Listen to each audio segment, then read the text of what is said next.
Paano maglagay ng thumbnail sa YouTube Shorts? Hello guys! Minsan kapag nagpo-post tayo ng YouTube Shorts, nalilimutan nating lagyan ng thumbnail.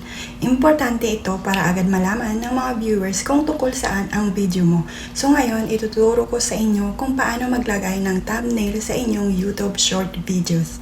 Una, punta lang tayo sa YouTube app, then i-click ang iyong channel.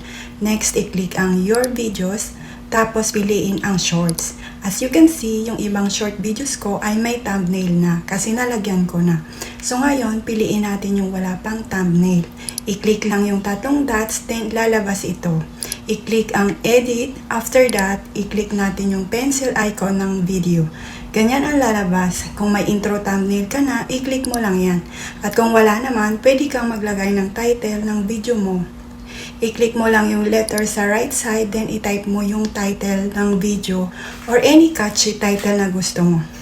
Kapag okay na, click ang check sign sa upper right corner at huwag kalimutang i-click ang save. O ayan, may thumbnail na ang iyong YouTube Shorts. Sana nakatulong itong video ko. Don't forget to like and subscribe. Thank you for watching!